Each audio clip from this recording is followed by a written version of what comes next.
Bismillahirrahmanirrahim. Assalamualaikum warahmatullahi wabarakatuh.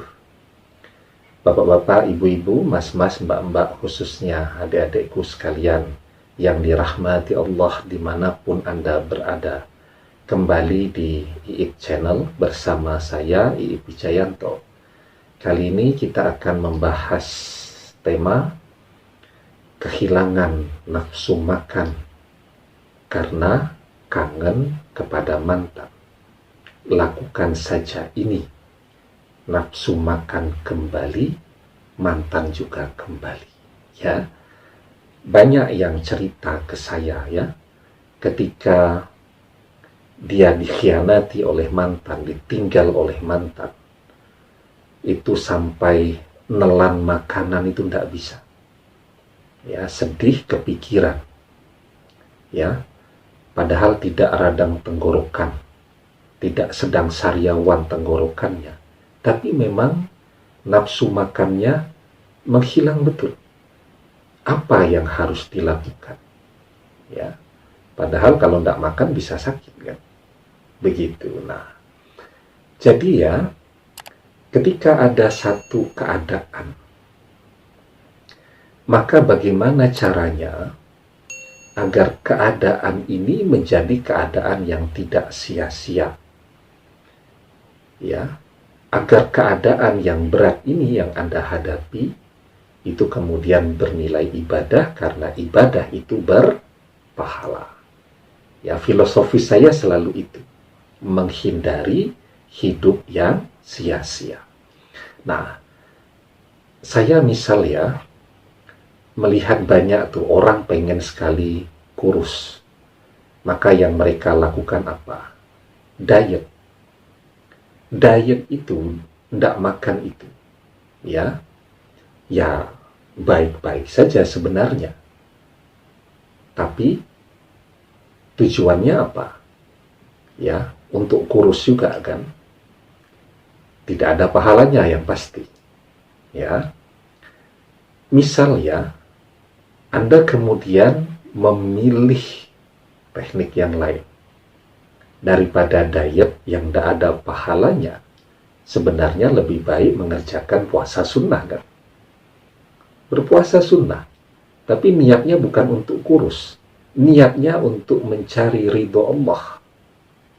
Nanti kurus dan sehat itu sebagai bonusnya saja, tapi niatnya adalah ibadah. Itu yang saya katakan ya, ada sebuah keadaan, bagaimana caranya keadaan itu tetap kita manfaatkan untuk beribadah. Nah, jadi daripada sekedar nahan lapar saja, lebih baik nahan laparnya yang bernilai ibadah, yang namanya berpuasa. Nah, jadi ya, terapi terbaik bagi orang yang kehilangan nafsu makannya adalah berpuasa.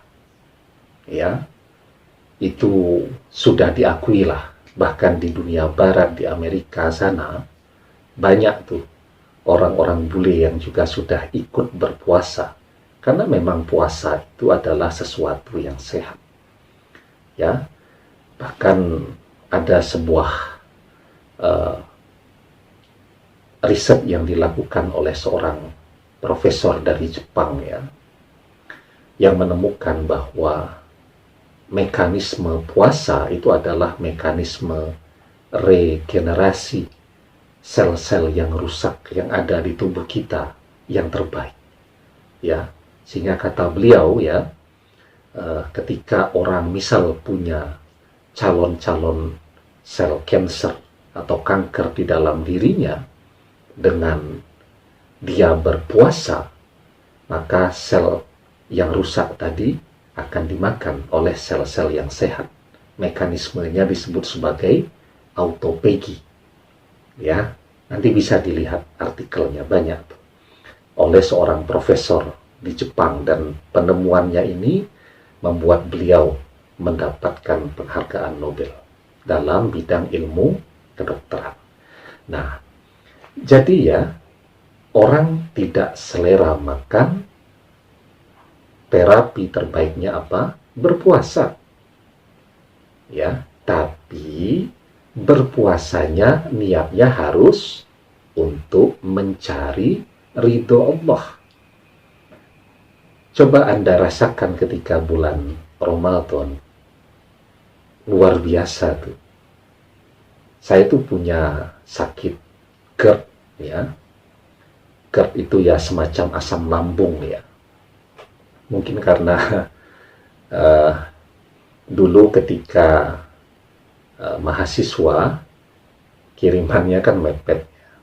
Karena kiriman mepet sering nggak makan tuh. Nah, maka ya biasa sakit GERD asam lambung mah itu memang penyakit kita ya, mahasiswa-mahasiswa 25 tahun yang lalu. Kalau mahasiswa sekarang sih beda ya, kirimannya banyak-banyak. Kalau kita dulu mepet-mepet sekali. Ya. Sehingga biasanya kalau sudah masuk semester 4, semester 5 tuh kebutuhan kuliah mulai banyak, mulai berpikir kuliah sambil bekerja. Karena tidak enak kan nambah beban orang tua. Apalagi kalau kuliahnya butuh biaya yang banyak tuh. Misal kalau kuliah teknik sipil tuh misalnya, itu biaya untuk beli rapido ya, beli tinta rapido, kemudian pensil, kertas A3, kertas kalkir, macam-macam tuh, biayanya besar tuh. Kalau minta terus kepada orang tua kan tidak enak, orang tua juga tidak paham kan, ya, bahwa kebutuhan kuliah itu ya begitu. Nah, maka mulai berpikir untuk cari kerja. Banyak yang kemudian keenaan kerja, cari duit, kuliahnya malah tidak selesai kemudian ya. Itu mahasiswa 25 tahun yang lalu. Kalau sekarang mahasiswanya sehat-sehat karena kirimannya banyak ya. Nah, saya itu punya sakit GERD ya, asam lambung. Dan itu tidak pernah muncul keluhannya ketika berpuasa. Baik puasa Ramadan maupun puasa sunnah. Tidak pernah ada keluhan, tidak terasa. Dan nafsu makan itu jadi bagus sekali. Setelah itu pola makan juga jadi teratur dan itu membuat sehat. Ya. Nah, jadi ya bagi Anda nih yang sekarang sampai kehilangan nafsu makan karena kangen kepada mantan, apalagi ditinggal mantannya nikah, waduh, saya paham betul tuh. Mesti sedihnya luar biasa.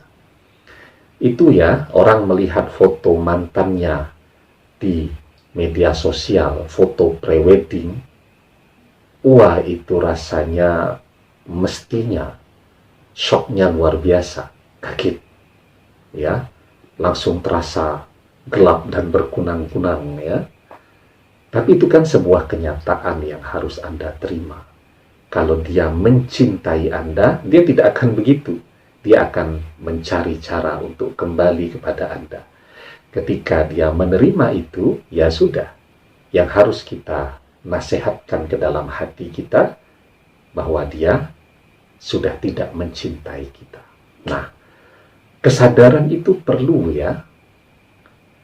Tujuannya apa? Ya tujuannya agar harapan yang terlalu besar tadi bisa kita redakan, bisa kita sederhanakan, agar tidak berubah menjadi obsesi. Dengan cara demikian ya, kita bisa berdamai. Ketika kita bisa berdamai dengan persoalan itu, disitulah titik di mana kita bisa bangkit. Nah, tapi memang fase itu Anda akan kehilangan yang namanya nafsu makan. Dan juga akan jadi susah tidur. Ya, susah tidur beda loh ya dengan siklus biologisnya bergeser. Ada orang ya, yang siklus biologisnya bergeser. Jumlah tidurnya tetap sama. Tapi mungkin malam nggak bisa tidur, tidurnya pagi. Nah itu namanya siklus biologisnya yang bergeser. Ini betul-betul nggak bisa tidur. Malam ya nggak bisa tidur, pagi ya nggak bisa, siang apalagi. Ya, dan itu akan berpengaruh kepada kesehatan. Ketika Anda berpuasa, ya, itu pola tidur akan muncul kembali. Pola tidur. Ya. Kemudian nafsu makan secara alamiah akan muncul. Pagi mungkin Anda belum lapar ya, pagi ya. Masuk siang itu mulai itu perut rasanya keruyuk-keruyuk tuh. Mulai masuk sore, mulai bayangan segala macam makanan tuh hadir. Semua rasanya pengen dimakan kan. Masuk maghrib, makan. Ya, nah itu yang namanya puasa yang membuat pola hidup kita menjadi sehat. Ya, sistem kerja otak kita yang mungkin saja bergeser sedikit karena pengaruh kaget dengan kabar dari mantan yang akan menikah dengan orang lain tadi, ya, itu akan kembali ke jalurnya, ya, yang tidak bisa tidur ketika berpuasa muncul keinginan untuk tidur kan, yang hilang nafsu makannya ketika berpuasa juga akan muncul nafsu makannya. Dan yang pasti ya, ketika Anda berbuka puasa, itu ada satu waktu yang mustajab. Ya. Jadi itu bonusnya lagi.